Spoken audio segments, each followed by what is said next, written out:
When this kid was in 6th grade, he had a 3D printer. Well, he had always tried to figure out a way to make money off of the things that he 3D printed. And then one day at school, he realized that tons of kids wore Crocs. So he had an idea. A Croc charm in the shape of Dwayne the Croc Johnson. He first made a few for his friends, and they loved it. And when other kids saw his friends wearing this charm, they wanted some too. So he made tons of them, and he began selling them for $3 each. He was making crazy profit because it didn't cost him a lot of money to make at all. Business was absolutely booming, but he began having trouble keeping up with the demand, so he hired a few of his friends to help him do the selling. Well, one day when he was sitting in social studies class, the principal came in and asked to talk to him in the hallway. He was very nervous because he thought he was going to get shut down, but all the principal said was, "So I heard you're selling Croc attachments in the shape of the Rock. That's pretty interesting, and I was wondering if I could buy one." Gotta respect the hustle. When this kid was in middle school, he bought a shoe customization kit, and he was skilled enough to design stuff like this on people's shoes. Well, he decided to start a business. He charged kids $10 for him to customize their shoes. But more and more people started getting interested in this, and business started booming. So he raised his price to $50 per customization. Things were going great, and he was running this business for 3 months, until one day the vice principal walked in on him in the bathroom designing some shoes. The vice principal saw him and told him that he had to ask the principal if he could continue. Well, the principal said, "Yeah, for sure, keep going." And he did. He continued this business for 7 months. But then one day, a school board official was visiting the school, and the school board official caught him in the bathroom as well. He was then shut down completely. In total, he made about $11,000. That's insane.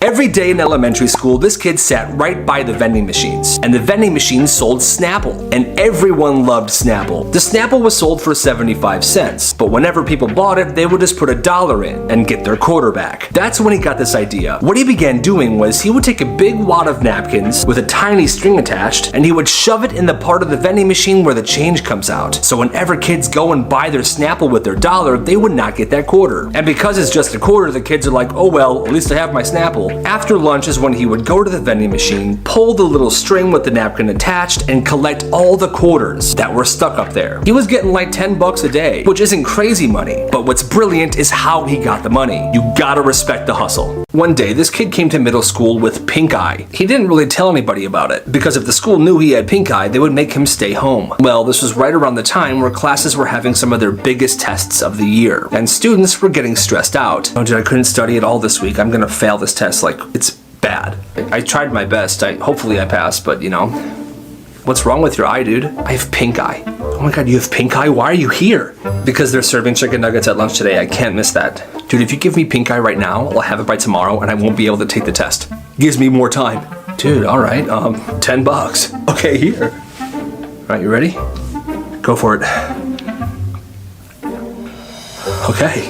Well, word spread, and that day, this dude made $350. The school got pretty suspicious why tons and tons of students had pink eye at the same time. They couldn't really pin it on anybody. And it was a win-win. This kid made some good money, and tons of students were able to pass their tests because they had more time to study. It's 7th grade, and this kid Lucas brings a bunch of Costco gum to school. Tons of packs. Every single flavor. And he never made a big deal about it, but he would pull them out here and there so that people could see. And naturally, they would ask for a piece of gum.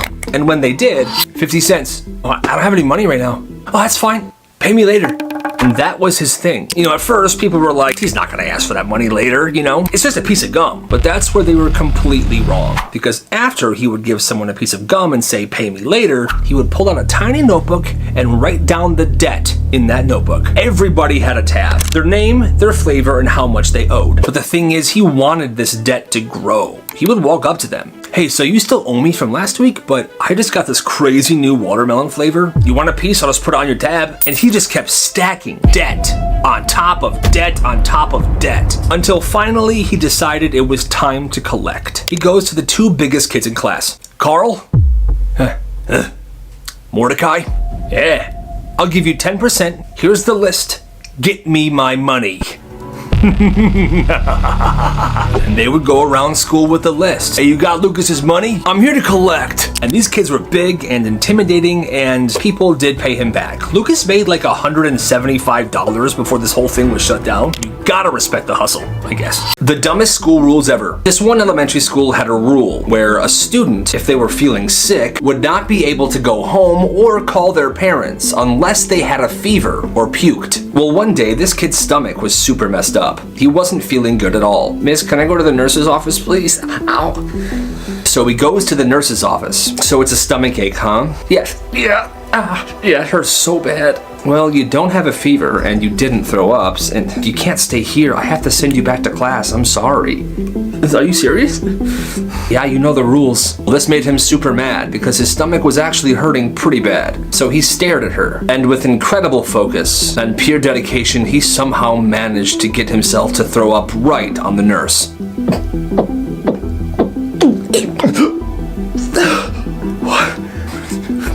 Can I go home now? The school changed that rule shortly after that. When this kid was in 6th grade, he asked his teachers if he could get paid to clean up gum from under desks and chairs. They said sure. So he was getting paid $5 every time he cleaned up gum. Well, the principal found out about this and asked him if he could clean up the gum from under the tables in the lunchroom. He said sure. It was a nice little side hustle, but then he had a brilliant idea. He was gonna start selling gum. So he started buying these packs. This one's only $5 from Target. It's 8 packs with 15 pieces of gum in each pack. That's 120 pieces of gum, and he sold each piece of gum for 50 cents. He was making $60 after selling one whole thing of gum. But here's the kicker. Every time he sold somebody a piece of gum, he asked them when they were done with the gum if they could put it underneath desks or the lunchroom tables. So he would have to clean up the gum more often and make even more money. When this girl was in elementary school, she got in trouble for using a big word. Something upset her in class, and she used the word vexed, which means annoyed, frustrated, worried. Well, the teacher overheard and yelled at her. The teacher said that she should have just used the word angry. Well, her teacher then sent a note to her mom explaining the situation. Her mom marked the teacher's note for errors in red pen and sent it back to her with a note that read, "When you can use proper English, you can correct hers." Legendary mom.